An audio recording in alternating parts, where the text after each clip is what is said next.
Hello, welcome to Miniature Adventures. I'm Big Lee and this week I want to talk all about terrain. So I've been making some small items of terrain this week and I was thinking about how much I enjoy doing this. I love painting armies, but there's something quite satisfying about designing and building a terrain piece from scratch. And the terrain of course plays a crucial role in wargaming, whether you buy or build your own.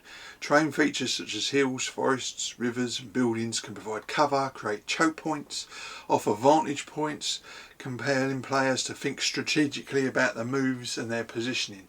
But beyond the tactical importance of terrain, it adds visual spectacle to the table, turning a flat, boring tabletop into a landscape worthy to be fought across.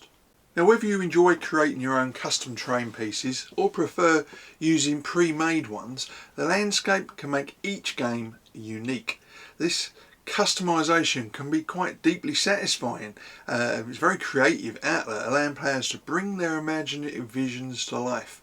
Handmade terrain pieces can reflect the specific needs and aesthetics of a game, providing a personal touch that pre-made pieces might lack. In the past I've created pieces that I either couldn't find or were too expensive for a one-off game. However, pre-made terrain has its own advantages, offering convenience and professional quality that can enhance the gaming experience without the time and investment required for crafting from scratch. Now, when considering whether to make your own terrain or use pre-made pieces, it often comes down to personal preference and the resources that are available. Making your own terrain can be a rewarding process, and there are no shortage of books, blogs and YouTube channels to inspire and show you how to make stuff. Self-build allows for complete control over each piece's design, scale and detail, enabling a perfect match with your game's theme and your tabletop and your scale. Now, many hobbyists enjoy the process of terrain building as much as the gaming itself, finding it relaxing and creatively fulfilling. There's certainly times when I enjoy making terrain more than I do painting miniatures, or at least it can be a welcome break from those big projects and allow the creativity to flourish when you feel a little bit overwhelmed or constrained because you've got a lot of figures to paint. On the other hand, pre-made terrain pieces are ideal for those who might not have the time, patience, money or the skill to create their own. But many gamers prefer a mix of both. I do, custom and pre-made terrain pieces, combining the best of both worlds. And using pre-made terrain pieces, of course, for certain elements like buildings or large structures can save time, while handmade elements can be added to create a unique and personalised touch to your game's tabletop. Now, this approach allows for flexibility and creativity while still benefiting from the professional quality of pre-made pieces. Now, terrain of course significantly affects the realism and immersion of tabletop wargames. A well-crafted terrain setup can transport players to another world, making the gaming experience more engaging and immersive. Realistic terrain can help players visualise the battlefield and better understand the tactical considerations of the game. For example, a dense forest can block the line of sight and provide cover, while a river might force units to take longer, more strategic routes. These elements add depth to the game, adding to the story, and as you know, I'm all about the story, making decisions more meaningful and gameplay more dynamic and interesting. So this week I just want to ask a simple question. Have you ever crafted a particularly memorable piece of terrain that added to your game's excitement? Many wargamers have a favourite creation that stands out in their memory. Perhaps it was a detailed castle that became the focal point of an epic siege, or a sprawling cityscape that brought an urban skirmish to life, or maybe a humble hill on which a battle was won or lost. As always, I'd love to hear your stories and experiences in the comments below. So I have time for a hobby update. I've got quite a lot to talk about this week, despite having been away for most of the last weekend. Those of you that follow my updates on the community tab of the channel will know that I've been away to Cambridge last weekend and visited Bosham Airfield Museum. I did a video on that earlier in the week, I think it was Tuesday, so please, if you haven't seen that already, please go and have a look. It's very short, just give you an exciting look at this really cracking nice little museum. But of course the wife and I also visited a couple of other museums in Cambridge and a National Trust property on the outskirts of the city, and even managed to fit in some book shopping, and I got myself a bargain or two, which always makes the weekend good. Now, first off, I want to thank Andy, otherwise known as Count Belisarius. He heard me mention a few weeks ago that I'm going to be doing a small early medieval project focused on the battles of 1066. He messaged me on Blue Sky to say that he had a few spare models from a project he'd done and did I want them. Very generous offer, and these models arrived over the weekend and were sitting on my doormat when I came back from my trip away. The models are mostly Normans and from Bacchus, and as you would expect from that manufacturer, they're cracking little figures. While some of the packs may only have a few models in them, it's enough to get me started and to think about base schemes and paints and so on. And I do of course intend on putting in an order for the remaining pieces that I need from Bacchus, but only after I've worked out exactly what I need, because I don't want to overdo it as I usually end up doing. Now, I was also contacted by Jasper Orphins, Editor-in-Chief of WSS at Karantuai. He pointed me at the launch of WSS Online, the searchable database containing PDFs of all the issues of the magazine, plus WWS Extra, which is normally only available on their website. Now, the best bit is that this is a searchable database by date, by issue number, or any other keyword that you can think of. So if you want to look up information related to a particular battle or campaign, it will let you know all the issues that are available that contain articles with that search term. WSS is the only magazine that I now receive in a hard copy. It's the only one I get a physical copy of, and that's not going to change, but I do love the idea of being able to have all of my back issues available at my fingertips when I want to search for something. I mean, most of my physical back issues are packed away in boxes so that I can refer to them later, but the reality is they're inaccessible, and I'm probably never going to look at them again. So WSS Online certainly solves that problem entirely, enabling me to search my back issues effortlessly. So we have time for a very quick channel update, and this week I want to do a bit of a channel update. I ain't done one for a little while, and as mentioned earlier, I've been using the community tab on my channel to put out additional information, pictures and topics that worthy of discussion.